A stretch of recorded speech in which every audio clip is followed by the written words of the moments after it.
Hello everyone, welcome back to my channel, or welcome to my channel if you're new. My name is Ananya, and I wanted to make this, I guess maybe you could call it like an update intro, just because for those of you that started watching my channel and know like the reason why I started my channel, you're probably like, she hasn't posted a lot of content for a while. And yeah, it's been almost 2.5 years since I've posted my original content, and that's just because I guess life has happened, as it does to all of us. But when I started, I guess, posting more actively to this channel, it was towards the end of 2019, beginning of 2020. So obviously we were going through the pandemic and I had a lot more free time on my hands.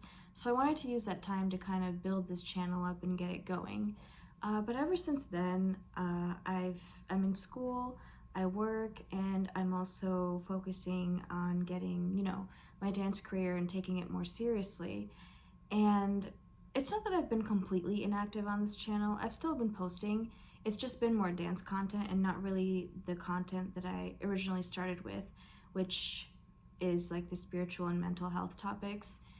And I want to start getting back into that because it's still something that I'm very passionate about. And there's definitely content that I have for you guys. There's scripts that I have that I haven't recorded because you guys have sent me topics that you've wanted me to address. And so I definitely want to sit down and address them. And also because I know it's not the new year, but I kind of wanted to set a goal for myself to post more frequently to this channel. So even though it's not the new year, we still have a whole 6 months left before the year ends. And I think, to me personally, I don't think there has to be like a perfect time to do anything. I think once you get started and once you build momentum, I think the possibilities are endless. So I want to kind of hold myself accountable and start again. And even though I can't probably post as frequently, I still want to be able to post more frequently than like every 2.5 years. So I just want to say thank you all for being so patient with me and still supporting me. And I definitely don't take it for granted. And I want to just take all of your requests and just create the content that hopefully you guys are looking for. And yeah, without further ado, I'm actually going to jump into this week's video, which is going to be an interview with one of my very close friends who's a certified life coach. And so I interview him and he interviews me. So over the next 2 weeks, I'm going to be posting those interviews. This is going to be me interviewing him. And I wanted to post this because I think it could be a very valuable resource for you guys, because the way he looks at life and his outlook on life is absolutely wonderful. And I think that he has a lot of gems of wisdom and knowledge that we could all learn from. So I want to give that to you guys. And if you guys definitely want to learn more about him or know more about him or potentially what he could do for you, then I will have his socials and his like information in the description below. So you can definitely check that out. And I also had him interview me just because I think hopefully it'll provide you guys more background on who I am and what I stand for. And I just want, hopefully, for you guys to realize more of like why I did this and why I'm doing what I'm doing. And yeah, just a disclaimer before I continue. When it comes to all these spiritual and mental health topics, these are just my opinions and thoughts on them. I'm not like a certified mental or spiritual health coach, but I just kind of want to get, I guess, my ideas out there, and hopefully I can have an outlook or hopefully provide some insight that will hopefully be helpful to you guys and just kind of open that conversation to these topics and make everyone have this be like a safe space and have it be a comfortable space for everyone to get whatever questions they have or concerns they have on their minds addressed. So yeah, without further ado, I'm gonna jump into this week's video, and I hope you guys enjoy, and I'll see you guys very soon. Bye. Hello, Mauro. Thank you for joining me. And so you're a life coach. So tell me, what motivated you to be a life coach first? And is there anything from your life advice wise that you give your clients that is something that you've realized yourself and you follow? And yes, I think uh, the word that comes to my mind is potential. Like, I think what motivated me at the beginning of this path of growing and then finding life coaching and so was me actually realizing that I wasn't fulfilling my potential or living up to my fullest potential. So even though that motivation at first was like from fear, from hey man, let's do something with your life, and that kept me going or starting at least. Um, I think that's the word potential, like realizing not just my potential but life potential as well, and really bringing that potential first within me and my life, and then realizing like I had the power also to bring that into others because oftentimes I will see the power of others, but I struggle seeing my own. So really had that power, wasn't using it properly, but yes, I think it's all connected.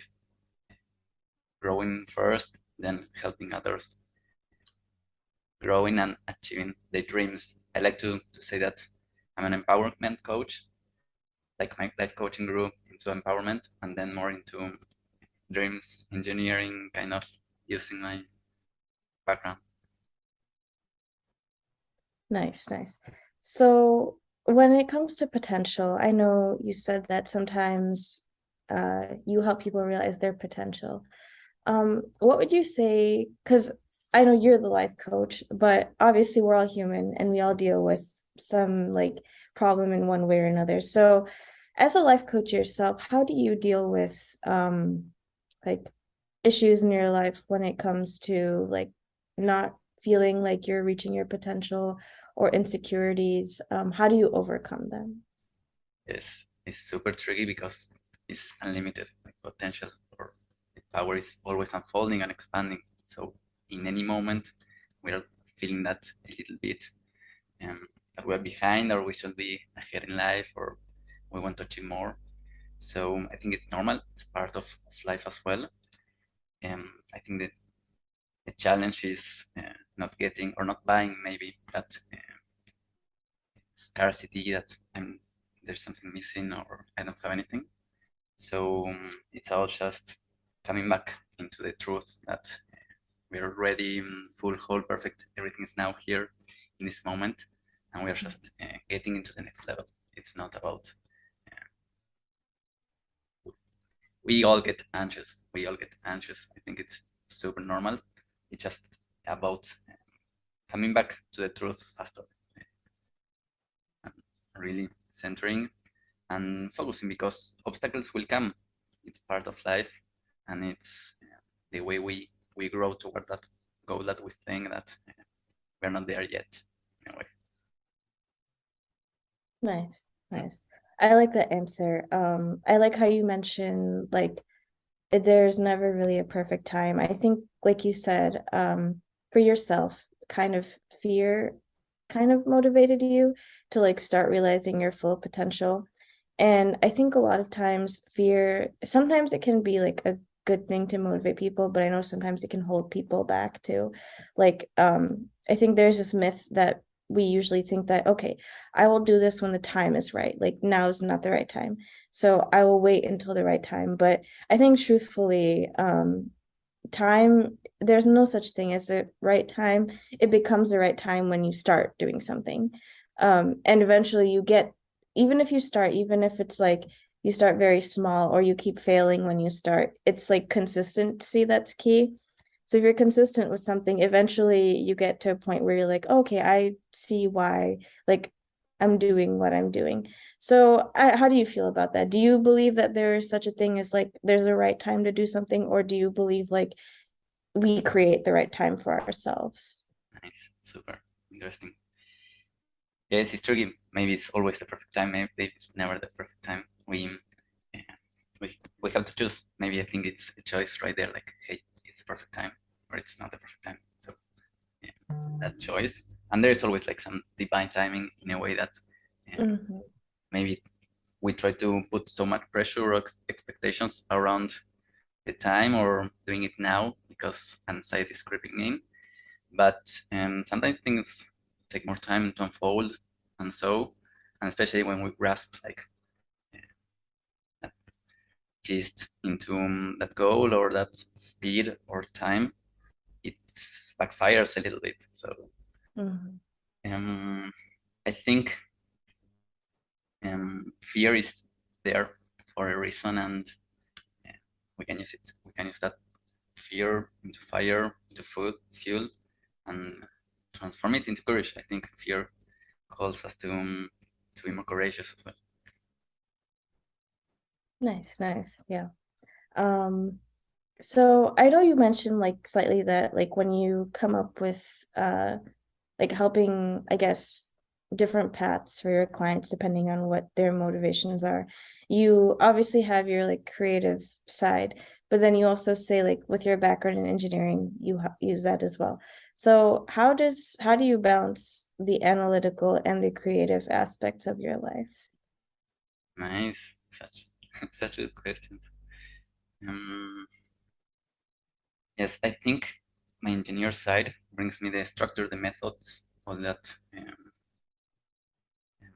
I don't like to say maybe left hemisphere side of things, or maybe more masculine kind of things, but it allows me to structure maybe all the chaos that is my mind.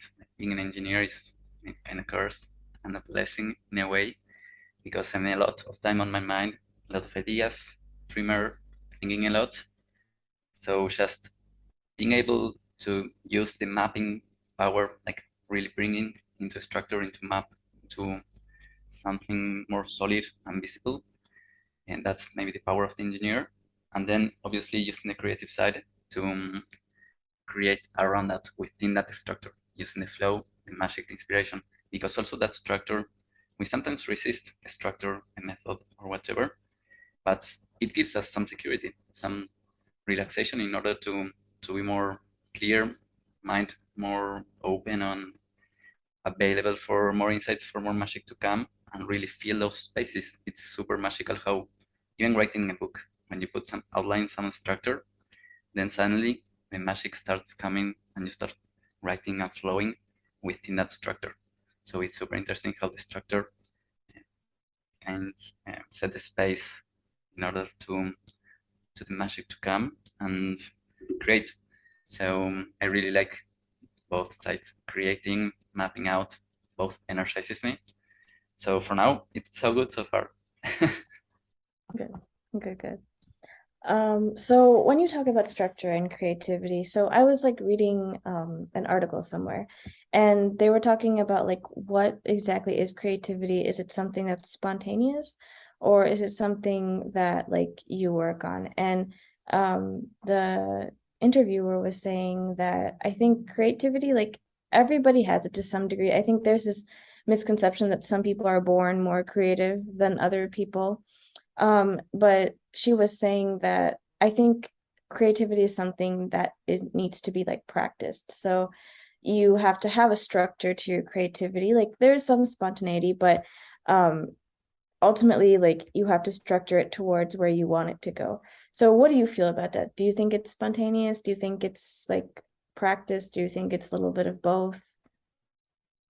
I think there's always some both, but Mhm. in the structure we can see maybe what works for that creativity to show up because sometimes it was spontaneous, it was out of nowhere, but maybe there was some environment around that that allows that spontaneity. Maybe that person was in nature, and so that's like something we can structure and use Mhm. it in order to get more creative. But I think we are all super creative. Like I truly believe we are like creative geniuses. In a way, we Mhm. are born with that genius, and then it can be expressed in many arts, ways, or forms. But also, it's something that I think we don't have to wait for. I think everyone is. I will wait for inspiration, for creativity to come, for the Mhm. muse to knock on the door, and I think we can produce it, we can create it in a way. It's like we can be creative with creativity. We can create creativity just but it's not forcing it, but just by um, starting in a way, like starting being uh, creating something. It's like writing a book. I don't know what with a book, Mhm. but you start writing maybe one word, two words, a phrase, and creativity starts to flow. So I think it's a bit mix of both. Obviously, when you are in such good mood, you are more spontaneous, and maybe it allows more creativity. But it's also good to put yourself in that structure, in that space, I don't know, connected with nature or with any senses, being more present. So anything that you can structure creativity in that way, like, hey, I will build an environment before writing the book to really enhance my senses, being more present, and then magic will flow. Obviously, you even train then that state because you become to write in the same place at the same hour with the same kind of environment and I don't know, magic routines in order to boost that creativity, and it flows maybe more spontaneously every single time. So I think we can practice it, but it's super magic when it comes out of nowhere and we're struck by the lightning of magic of the universe. Nice. So do you have any like magical routines that you do to inspire your creativity or like a certain environment, like a certain place, or anything that like typically if you do it, it'll start getting you like in the flow state, I guess. Mm, yes, some like performance routines uh, for calling that creativity. I think super important for me is clearing my mind, being present, always meditation, even though it's not like before writing the book or anything. It's like in the morning first thing. It's just maybe building the creativity for the day or just the presence for the day. Mhm. But then, yes, I think getting rid of any distractions is super important because it cuts the flow of creativity, of magic, and it's obviously we can get it back, but it's not the same. Like being in that state of flow, like really protecting that state of flow, even like it's like preparing. We're calling the state of flow, like believing it will happen, so we're protecting it beforehand. So avoiding any distractions, and really then, in my case, I don't know. I just like to connect with that affirmation of like I'm a creative genius. Let's create some magic. Let's create some magic, and really start doing it. But yes, if I can, if I'm available, with some nature, I try to do it in nature in the beach or some magic environment. And then some music. I think any kind of senses. I put my music, and maybe some jazz, some relaxing or some classical around. So yeah, not much. Maybe I'm missing something, but it's about that presence, really making sacred that space, that time. And as you said, it's practice also, like maybe setting a time for that creativity and respecting it. I like how you said setting time aside for the creativity and respecting it because I think especially like in this day and age, it's very easy to get distracted. And I was thinking about what you were saying, like um with just trying a little bit of everything. Like I think about like an example, let's take like Leonardo da Vinci. He's known as like the ultimate Renaissance man, right? Because he was so good at everything, art, science, all of those aspects. And I think a lot of his like contemporaries at the time, they were very good because like you said, I think they were all very good at getting into the flow state, like not distracted by anything. And it's still possible in this day and age. Obviously, we have a lot more to distract us. And actually that's something that I want your like opinion on. I think in this day and age we have a lot more choices, like which is a good thing. But at the same time, I think too many choices can kind of, I think they call it like action paralysis, where you get so overwhelmed with choices that you don't even start anything because you're like, oh, well, I could do this, but I could also do this, but I only have this much time to do this. So, as somebody who you say, like, okay, you want to like structure your creativity and set aside time for it, how do you think somebody, or how do you personally like not get overwhelmed with all the choices in your life And how do you get yourself to a state where you're able to focus on one thing at one time? Or do you think multitasking is better? Yes, I've struggled with that consistent focus in a way with one project. My mind is always like creating many projects, so it's super important to really prioritize what's maybe the project for the year, or some Mhm. project for the month or the trimester, and really dive deep, because if not, yes, flow disperse super fast. And I think one trick that I found myself for that focus is actually teaching. In my case, is whatever I'm creating, teaching it to someone like consistently, like maybe week by week, or you know, maybe daily. It would be ideal. That's, for example, if you're writing a book, just sending that chapter to someone in some day, because you're is some structure. You're putting like a deadline, and magic will. It's super interesting what I found myself maybe writing or creating some work is like putting that date. Like I create what I have to create in that date. So yes, the trick is maybe being consistent with that and setting your space to really create before that date. I think that's trickier than maybe creating the magic. Um, and then just I think that's the focus is one project in 1 year, like really focusing as much as you can. Like if you find yourself with many projects, like hey, what's the most important one, and really dive deep into that one, complete that one, close that one, move to the next one. Um, but yes, sometimes creativity is crazy. Like I got this super idea for the next project. So yes, it's a little bit of juggling, but it's about asking yourself. I think it's super personal. Like, what's the project that maybe it's going to move myself forward, or what's the one that it's more important right now? Mhm.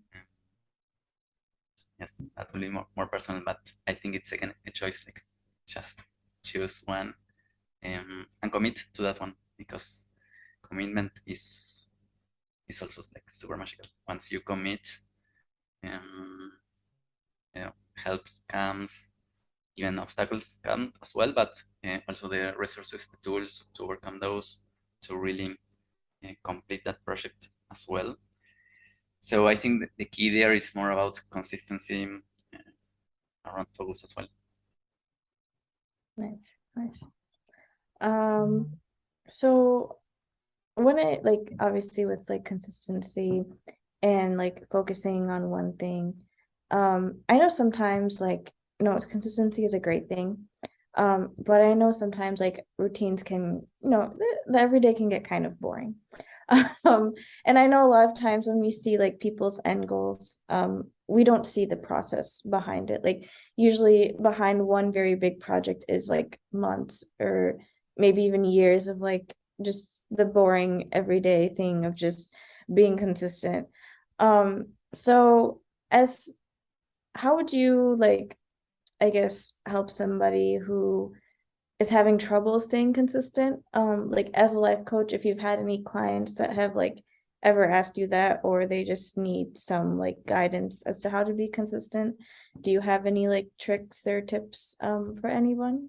Yes, I think um, obviously I really like working with big dreams and small habits. So really bringing it down to habits for me is super important, because Mm-hmm. if not, we get into the overwhelm. Like maybe we disperse our focus going into other projects as well. Mm-hmm. And the trick here with consistency is, for me, is consistent with who you are. It's not just about with the doing or the habits. It's about being consistent with who you are. So really building the base around who you are, or who you want to be in a way, or who's the person that's worth in a way of that goal or dream. So coming from that place, it's more from an identity place of I'm a person that meditates every day. I want to be that person. So I'm that person now. And I think that's in the books. They say just building it from the identity place is easier to build a habit. So I like to start from there, from the values, from the identity of the person, and commit to themselves to be that person. in a daily basis. I think that's the toughest habit. But it's the base to really build any consistent habits in the long term as well, because it's falling in love with the person that you are not matched with the habit. It's deeper. So I end up really enjoying those habits because they make me the person in a way. Um, then yes, variety and making those habits more interesting. Um, I think it's the second level. Like once you build them up a little bit, before they get automatic or boring, because sometimes I find myself obviously doing gym or some kind of routinely habit and doing it like um, not really present. So I find myself there, and I know that in that moment that it's time to add some variety. Like maybe I'm doing the same routine, like well maybe I'm not bored easily, but maybe 1 year doing the same gym routine, I'm like, yeah, let's switch it up a little bit. So finding or adding some color to the habits, to the routines as well, like adding some music, some different things to those habits to make them more appealing in a way, more fun, and even sharing. I think doing it with another person, it's easier to yes to be more accountable in a way as well, but also to enjoy those maybe some tricky habits that we tend to fall off the track in a way. Mhm. Yeah, I liked how you mentioned that, adding something different because I like the analogy of the gym because it's like obviously if when you first start in the gym it's going to be hard, but eventually you're going to get used to certain routines or workouts. But if you keep doing them, it's not serving you anymore because you're not challenging yourself more. So obviously if you switch it up, it gives you like it's something else to look forward to. Like, okay, I'm at this goal now, but I could also do this. And it's not just a gym. I think, like you said, it can be anything, like maybe even with writing a book, like maybe you wrote one chapter and you're still writing it, but it's starting to feel mundane. So you're like, maybe I need to maybe let me add another character, or let me like look at it from this angle, or let me add another villain and have their backstory. So I like that. I like how you can still like be consistent, but you can have variety in your consistency, if that makes sense. I like the challenging part as well. Super important to really Mhm. keep going and pushing yourself and really enjoying the challenge as well. It's not just about enjoying the habit or the normal habit, but also making it more challenging, more joyful, and sharing it, adding some color to them. Yeah. And like you said, I think I like how you said that ultimately you should remember like who you are, and you should cater to who you are versus just the habits. Because then I think without like who you are and what you want to be, that's like the main fire that's fueling your habits. So if you don't have that and you're just doing, like you said, the habits without really thinking about it, or just kind of going through it like in autopilot, I think it's hard to see why you're doing them in the first place sometimes. And sometimes you can say, I could just stop. Like, why am I doing this? Um, and I think the last time we talked, we were talking about like vision boards, like kind of, I think I was sharing mine with you. Like, where do I want to be in the next year or in the next 5 years? And I think that's like something that's helps me personally because it's like I will look at it, like I've written it down, so I'll look at it and I'll be like, okay, like I see why I'm doing this right now. So maybe in a year, I will be somewhere like where I am, what I'm doing right now will take me hopefully to that place. And then when I'm there, I can have a new goal then. So it's like something to look forward to, I think, when you have, for me personally, just having that like kind of a long-term potential thing that I want to be, it kind of makes me realize why I'm doing what I'm doing now. So Yes, definitely. Like it's up a little bit everything because we often have like the results we have now. We are kind of blind, like why we have the results, and it's often like the habits of the last, I don't know, 3 or 5 years. So the habits that are maybe boring now are building like a future more fun or happy or whatever. but it's super important to make them from that happy place as well, not just waiting for the magic future in order Right. to be happy.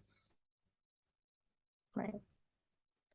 Yeah, I think it's also nice, like, even though you have that future goal, to somehow incorporate it into your everyday life. Like for me, if it's like traveling, if there's a country that I really like, even though I can't go there right now, like that's my future goal, then I will try to incorporate little aspects of it into the everyday. So like maybe if I'm reading something, I'll have the music from that country playing, or I like a certain recipe from there. So I'll say, you know what, I'll try cooking this one today and try something different. So I think it's for me, it's nice to just have like it's still doing your everyday things, but having I like to call it romanticizing the everyday because it makes it like every day can seem boring, but when you kind of have those little things to look forward to, you're like, oh, this is nice. Like this is something different. And it makes you feel like you're kind of moving more towards like that goal that you want. Yes, So staying connected with that vision in a yeah, way every day, and it's doing something for the vision as well. In right. order for it to come true, is some little habit, like for those dreams that we oftentimes we don't spend much time with Right. our dreams. Like maybe we think about we dream it, sometimes we forget them in life, but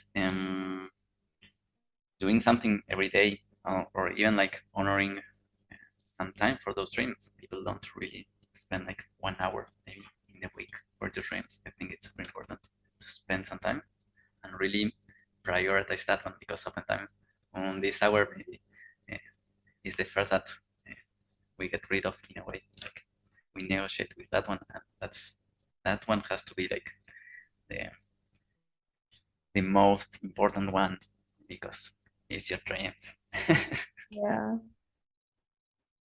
So definitely you've given a lot of like great advice and wisdom. So before we like close off, as if anyone's watching and they're interested themselves in maybe potentially being a life coach, from your experience, I guess what are your top three like advice or things that you've learned that you would tell somebody before they set off on this journey to also become a life coach? Mm, such interesting question. Let me think. Um, nice. Maybe um, I'm trying to connect it also with what we talk, right? Mhm. Just living it is it will be the first. Like um, do it for yourself first. Really, um, maybe life coaches and include myself were super giving, or tend to be more giving, and we forget sometimes of our selves. So that self care, I think, will be the first kind of advice, or uh, really keeping that in first place. So we'll be uh, getting that support systems, getting obviously coach, or uh, explore many. I think exploration is good as well, to explore different kind of because every life coach then specializes in something in a way.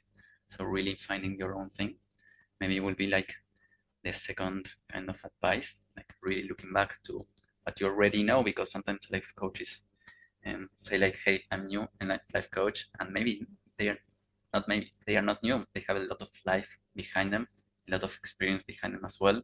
So really tap into that experience, knowledge, and power, because it gives you more confidence moving forward and using it. I'm using my engineer side all the time. And maybe the third one will be um, just maybe bringing that consistency. Keep going, keep believing in your dream, in your services, in your magic. It's about practice. It's coaching. It's not about theory or knowing a lot of things. It's about really being there in service, helping people, serving people. Nice. It's great advice.